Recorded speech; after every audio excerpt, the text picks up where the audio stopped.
क्या बात, क्या शादी थी। ओ सॉरी सॉरी, शादी नहीं थी, ये प्री वेडिंग सेरेमनी था। प्री वेडिंग मतलब शादी तो होने वाला है जुलाई में, लेकिन अभी उससे पहले का थोड़ा वार्म अप था। तो ये सारी चीज पूरे इंडिया के लिए तो बहुत नया है। सिर्फ नया नहीं है, हर घर घर में जिनको अंबानी के बारे में इतना पता भी नहीं उनको भी पता है भाई, 1,000 रुपए खर्चा हो गया। 1,000 रुपए खर्चा इन द सेंस 1,000 करोड़ रुपए। अब 1,000 करोड़ रुपए के अंदर अगर हम इस करोड़ को ऐसे देखें कि हर एक करोड़ को हम 1 रुपए से डिनोट करते हैं, तो अंबानी का नेटवर्थ हुआ जो कि 9.5 लाख करोड़। उसको हम शॉर्ट करके हम 9.5 लाख रुपए बोल सकते हैं, क्योंकि हमने 1 करोड़ को 1 रुपए माना। तो उसी हिसाब से अगर 1,000 करोड़ उन्होंने खर्चा किया है इस फंक्शन में, तो इसका मतलब ये हो रहा है कि उन्होंने बस अपने 1,000 रुपए खर्चा किया है, मतलब उनके नेटवर्थ के हिसाब से। तो ये सब चीजों को लेकर बड़ा स्पेकुलेशन चल रहा है, लेकिन हमारे इस क्लास का एजेंडा कुछ अलग ही है। हम जो स्पेकुलेशन के बारे में बात करेंगे वो कोई स्पेकुलेशन नहीं है, हम कुछ थ्योरीज के बारे में बात करेंगे। हम कुछ क्वेश्चन ऐसे पूछेंगे जो हमें हमारी एग्जाम में पूछ सकते हैं। ऐसे चीजों के बारे में आज हम बात करने वाले हैं। पीछे मेरे लगा है खुश मिजाज, मिजाज नहीं खुश मिजाज, है ना, बिग बॉस तो देखते ही होंगे। चलो, खुश मिजाज यहाँ पे आनंद अंबानी है, राधिका मार्चन है, बड़ा खुश है, फंक्शन देखने के वो एंजॉय कर रहे हैं। बहुत दिन, 4-5 दिन तक चला ये प्री वेडिंग सेरेमनी।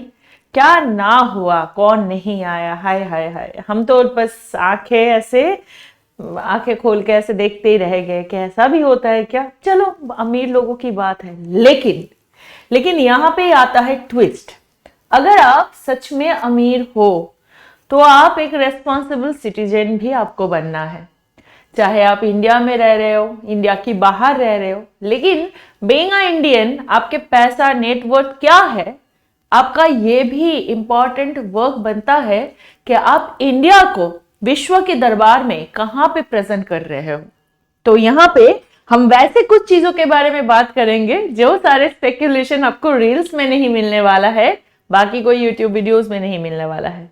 बात यह है कि अनंत अंबानी की शादी का प्री फंक्शन जामनगर में होने से क्या हुआ। आज हम ये जानेंगे कि ये शादी जामनगर में ही क्यों हुई। तो शुरू करते हैं इसके बारे में। तो फर्स्ट चीज हम यहाँ पे बात करेंगे कि आपको पता है ग्लोबल वे में, है ना, जितने ग्लोबल बिजनेसमैन जो भी बहुत ही ज्यादा नामचीन लोग हैं, वो सब यहाँ पे आए हैं, करेक्ट। और ये लोग आने के बाद यहाँ पे एकदम से एक चमकता भड़कता एक अलग ही सिचुएशन बना, जहाँ पे आप देख सकते हो कौन कौन आए थे और कितना इंपॉर्टेंट है। तो यहाँ पे पूछा गया, जो लग रहा है कि जैसे पता है आपको, वनतारा जो कि है रिलायंस का फर्स्ट वर्ल्ड के अंदर wild life rescued rehabilitation centre, वो भी जामनगर में बना है, बनतारा जो है। और वो उसको भी प्रोमोट करना एक वो हो गया बिजनेस वाइज एक थॉट।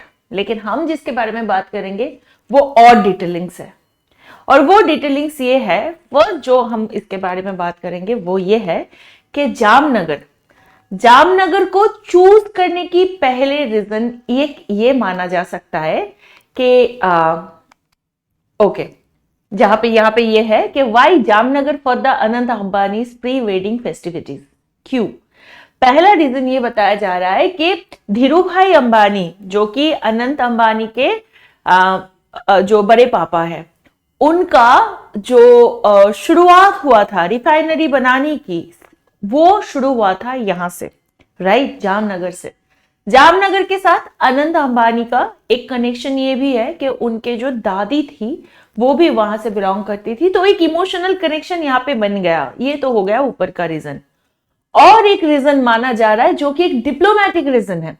ये रीजन ये है वेड इन इंडिया। हाल ही में ही नरेंद्र मोदी जी अपने सफर में, जो राज्य सफर चल रहा था, उनमें से एक जगह पे उन्होंने अपना भाषण रखा और उन्होंने ये बताया कि भारत में जो सेलिब्रिटीज है, सब लोग अभी क्या कर रहे हैं, डेस्टिनेशन वेडिंग कर रहे हैं। अब डेस्टिनेशन वेडिंग के चक्कर में एक एक पूरा chunk of people are going there, बाहर जा रहे हैं, मानो ग्रीस जा चले गए, इताली चले गए, जैसे हमने देखा है विराट अनुष्का के शादी के टाइम पे, दीपिका पादुकोण के शादी के टाइम पे, या रेगुलर बेसिस पे बहुत सारे सेलिब्रिटीज शादी होता है जो बाहर की जगह पे जाते हैं, डेस्टिनेशन वेडिंग को प्रमोट करते हैं। लेकिन मोदी जी ने यह कहा कि क्यों भारत नहीं, भारत में क्यों ऐसा जगह नहीं है, हम क्यों इसको प्रमोट नहीं कर पा सकते हैं कि इसको वेडिंग डेस्टिनेशन इंडिया में हम क्यों नहीं मना सकते हैं। ये बहुत बड़ी बात थी और यही चीज को दर्शाया गया इस प्री वेडिंग सेरेमनी के अंदर। इन्होंने क्या किया, पूरे वर्ल्ड भर के लोगों को यहां पे इकट्ठा किया to show Jamnagar can be a wedding destination.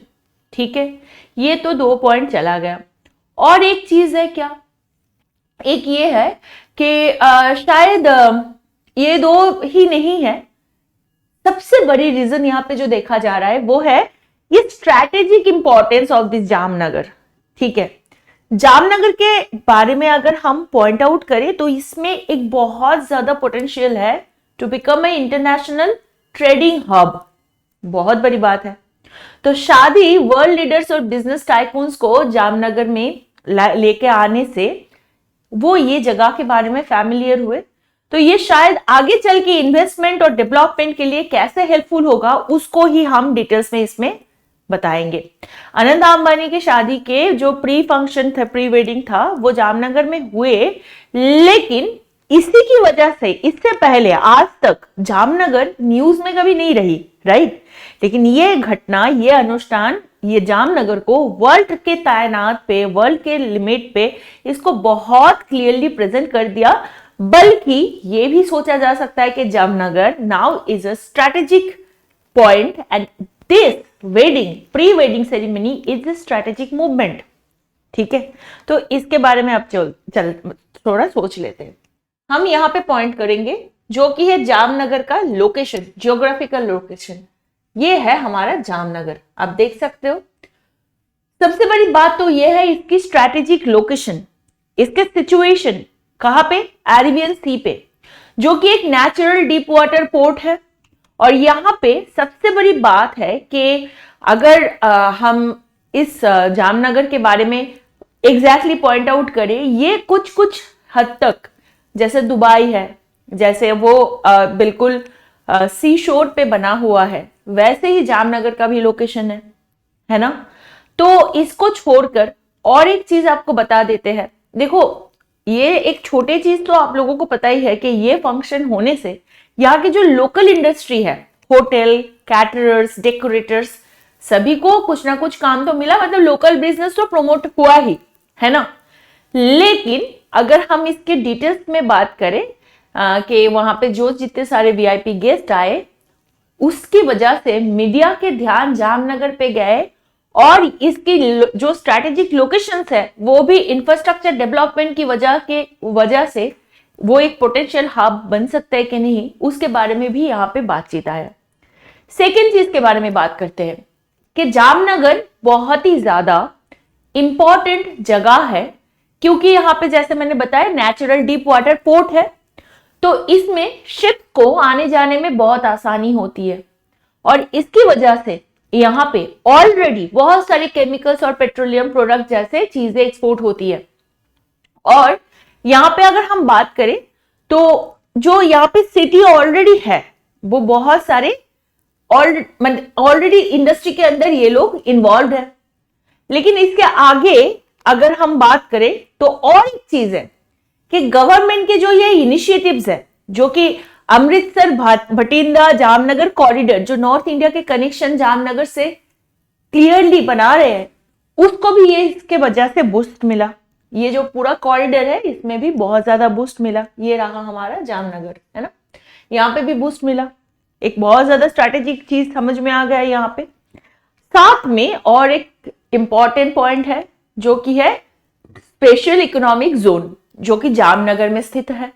ये बिजनेस को क्या करता है, स्पेशल इकोनॉमिक जोन जो है, यहाँ पे आप देख सकते हो रिलायंस का यहाँ पे है जामनगर पे मल्टी प्रोडक्ट जो कि नोटिफाइड है और ऑलरेडी EASSR जामनगर है। अब रिलायंस क्या, जो ये स्पेशल इकोनॉमिक जोन है, यहाँ पे बहुत सारे हेल्प मिलता है, जैसे कि टैक्स बेनिफिट्स मिलता है और अदर एडवांटेज भी मिलता है। तो इससे क्या होता है, कंपनीज को जामनगर में इन्वेस्ट करने में दिक्कत नहीं होती। तो ये सारे नए बिजनेस ऑटोमेटिकली अट्रैक्ट करने लगता है और ट्रेड को आगे बूस्ट करता है। आया बात समझ में? तो यहाँ पे देखो, it has transform India from being a net importer of petroleum product to net exporter, thereby ensuring the nation's energy security। जैसे मैंने आपको बताया, यहाँ पे ऑयल रिफाइनरीज है जो कि किससे है, ये हमारी रिलायंस इंडस्ट्री से बना हुआ है, ठीक है। और एक इंपॉर्टेंट फैक्ट यहाँ पे बात करेंगे, वो है यहाँ की मैन पावर। यहाँ पे बहुत ज्यादा स्किल्ड वर्कफोर्स मतलब पाया जाता है, जो गवर्नमेंट को भी वोकेशनल ट्रेनिंग कोर्सेस देने के लिए मतलब यहाँ पे गवर्नमेंट के तरफ से बहुत सारे वोकेशनल ट्रेनिंग कोर्सेज देने के कारण से यहाँ पे बहुत ज्यादा स्किल्ड लेबर वर्कर तैयार हो रहे हैं, और ये ऑटोमेटिकली इंटरनेशनल जो कंपनीज है उसको अट्रैक्ट करेगा, और ये फंक्शन इसको थोड़ा बूस्ट देगा, है ना। तो जैसे मैंने आपको कहा कि ऐसे फंक्शन, मतलब अमीर होने मतलब बस अपने पैसा भरना नहीं होता, पॉकेट भरना नहीं होता, ये अंबानी प्रूव कर दिया। उन्होंने ये भी प्रूव कर दिया कि भाई हम बहुत ही काबिल इंसान हैं, so that we can actually move the whole segment towards Jamnagar, है ना। पूरा वर्ल्ड को यहाँ पे जामनगर की तरफ इन्होंने इनके मुंह इधर घुमा लिया, बस 4-5 दिन की फंक्शन में। ये होता है पैसा, लेकिन पैसे को अच्छे से यूज करना, ताकि इंडिया की इकोनॉमी सेक्शन पे भी ये हेल्प कर जाए, ठीक है। तो अब हम बात करते हैं कि जैसे ये चीज है, तो कि ये शादी की वजह से जामनगर को तो लाइमलाइट मिल ही गया, लेकिन क्या ये परमानेंट ग्रोथ है? आपको शायद लग रहा होगा कि भाई कोई बात नहीं, 4-5 दिन की फंक्शन था तो बेस मतलब आराम से सब लोग देखकर खुश हो गए, लेकिन आगे जाके यार क्या ही है। नहीं, ऐसा नहीं है। जामनगर का जो ऑलरेडी एफर्ट जामनगर डाल चुके हैं, उसको थोड़ा सा अगर ये पुश कर दे तो ये देखा जाएगा कि एक लॉन्ग टर्म चीज मिल रहा है। क्या है वो? देखो, शादी के बाद की बात अगर हम करें तो यहाँ पे गौर करने के लिए ये चीज आपको याद रखना है, इंटरनेशनल ट्रेड हब बनने के लिए बहुत सारे स्ट्रेटेजिक प्लान होता है। उसमें सॉफ्ट पावर भी एक इंपॉर्टेंट प्लान है, जिसमें ये शादी आता है, ठीक है। अब जामनगर तो पहले से ही अपने स्ट्रेटेजिक लोकेशन, या जैसे मैंने आपको बताया नेचुरल डीप वर्ड पोर्ट, ये सारी वजह से पोटेंशियल ट्रेड हब है ही। लेकिन ये जो शादी है, ये क्या किया, जैसे मैंने आपको बताया कि बिजनेस टाइकून्स को जामनगर की तरफ इनका मुंह घुमा लिया, और अब ये लोग सोचेंगे, लेकिन सोचने के साथ साथ इनको ये भी सोचना है कि क्या चैलेंजेस को इसको देखना होगा। पहली बात तो इसका जो स्ट्रैटेजिक लोकेशन है और इसके जो मतलब ये जो परफेक्ट वे में जामनगर को दिखाया जा रहा है, वो बहुत ज्यादा मैच करता है, जैसे मैंने बताया दुबई, सिंगापुर जैसे, जहां पे ऑलरेडी एस्टैब्लिश्ड हब पावरफुल बने हैं उनके जैसे। तो उसको ठीक तरह से कैटर करने के लिए, उनकी पावर को रीच करने के लिए भी जामनगर को काम करना पड़ेगा अपने एफिशिएंसी के ऊपर, अपने फैसिलिटीज के ऊपर। तो government should always give to some extent अपना जो इनपुट है इसमें देना पड़ेगा। और साथ में यहाँ पे और एक चीज का प्रॉब्लम है, जो कि है लॉजिस्टिक नेटवर्क। लॉजिस्टिक नेटवर्क किसको कहा जाता है? फैक्ट्रीज से चीजें बनके कस्टमर्स तक आने तक जो प्रोसीड्योर को फॉलो किया जाता है, that is called the logistic network. उसको भी स्ट्रेंथन करना पड़ेगा, ये भी एक चैलेंजेस में आता है। अच्छे ट्रांसपोर्टेशन लिंक बनाने की तैयारी करनी होंगी, जैसे ऑलरेडी कॉरिडोर बनी है, लेकिन इसको छोड़कर भी और ताकि उसकी प्रोडक्शन गुड्स टाइमली और एफिशिएंटली मिल पहुंचे, इसके बारे में भी उनको देखना पड़ेगा।